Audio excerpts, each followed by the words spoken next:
ABC news देख रहे हैं आप और देश लाइव में मैं हूं आपके साथ सोहन सिंह।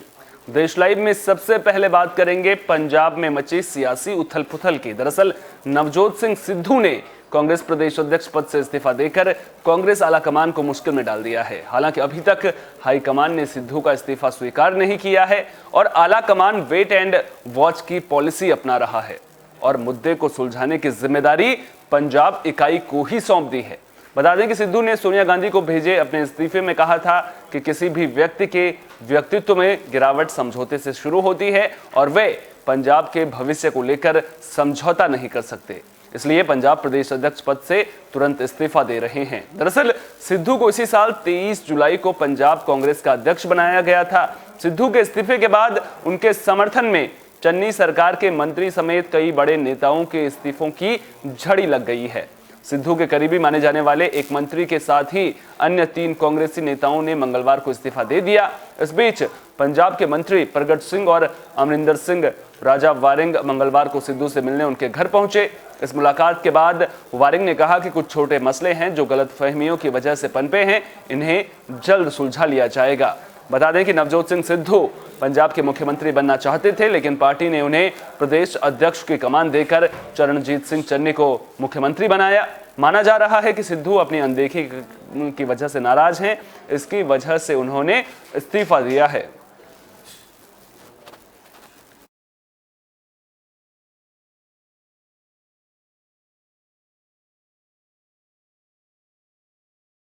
देश के कई हिस्सों में बारिश का कहर देखने को मिल रहा है। महाराष्ट्र भी इससे अछूता नहीं है। मराठवाड़ा इलाके में भारी बारिश और बाढ़ के साथ साथ आकाशीय बिजली गिरने से करीब 13 लोगों की मौत की खबर है। एनडीआरएफ की टीमें लगातार राहत बचाव के काम में जुटी हुई हैं। साथ ही 560 से ज्यादा लोगों को हेलीकॉप्टर के जरिए बचाया गया है। अधिकारियों से मिली जानकारी के मुताबिक रविवार और सोमवार को बारिश का ज्यादा कहर देखने को मिला था, जिसके कारण कई घर क्षतिग्रस्त हो गए थे। बता दें कि मराठवाड़ा मध्य महाराष्ट्र का इलाका है। यहाँ के 8 जिलों औरंगाबाद, लातूर, उस्मानाबाद, परभणी, नांदेड़, बीड, जालना और हिंगोली में भारी तबाही हुई है।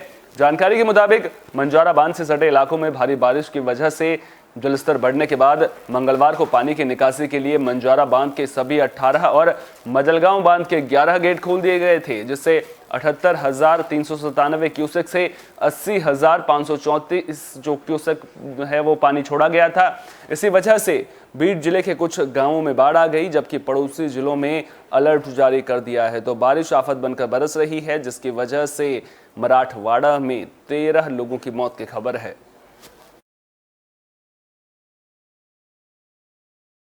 अब बात पड़ोसी मुल्क चीन की कर लेते हैं। दरअसल पूर्वी लद्दाख में चीन को भारत के हाथों मुंह की खानी पड़ी थी, लेकिन इसके बाद भी चीन सुधरने का नाम नहीं ले रहा है।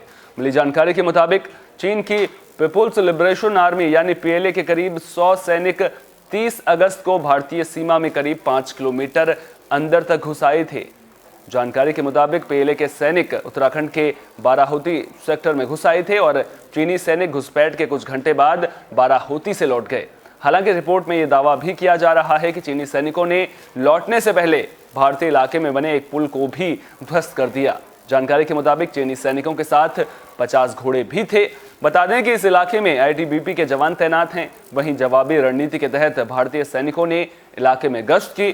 चीनी सैनिकों के भारतीय सीमा में दाखिल होने को लेकर कोई आधिकारिक प्रतिक्रिया नहीं मिली है। यह घटना ऐसे वक्त में सामने आई है जब भारत और चीन के बीच पूर्वी लद्दाख के कई क्षेत्रों में गतिरोध जारी है।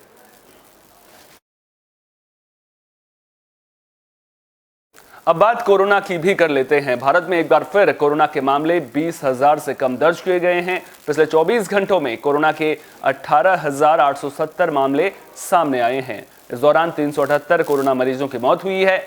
कोरोना मरीजों की मौतों में जरूर उछाल देखने को मिला है। नए मामलों के साथ देश में कोरोना के कुल मामलों की संख्या 3,71,06,451 हो गई है। वहीं अब तक 3,29,86,180 लोग ठीक भी हो चुके हैं। वहीं मरने वालों की कुल संख्या 4,47,751 हो गई है। वहीं अगर वैक्सीनेशन की बात करें तो पिछले 24 घंटों में 54,13,332 कोरोना के टीके लगाए गए हैं। देश में अब तक कुल 87,66,63,490 टीके लगाए जा चुके हैं। तो कोरोना का खतरा जो है वो भले ही आंकड़े कम आ रहे हों, लेकिन ये समझना होगा कि कोरोना अभी भी हम सब के बीच में है, इसलिए एहतियात बरतनी बेहद जरूरी है।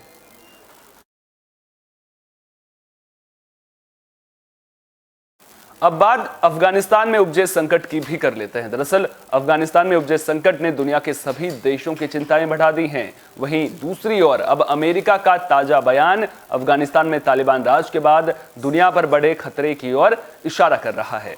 दरअसल अमेरिका का कहना है कि अफगानिस्तान में एक बार फिर तालिबान और अलकायदा एकजुट हो रहे हैं। बता दें कि अपने सैनिकों की वापसी के बाद अमेरिका लगातार तालिबान पर नजर बनाए हुए है।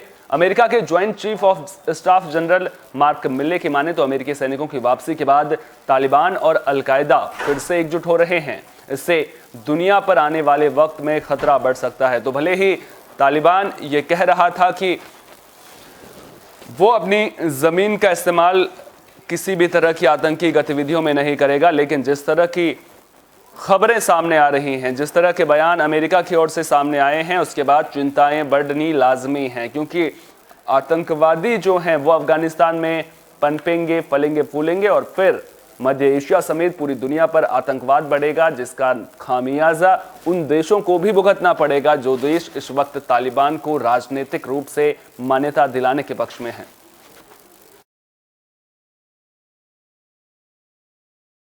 देश लाइव में फिलहाल के लिए इतना ही। देश दुनिया की तमाम अहम खबरों के लिए आप देखते रहिए एबी स्टार न्यूज। मुझे दीजिए इजाजत। नमस्कार।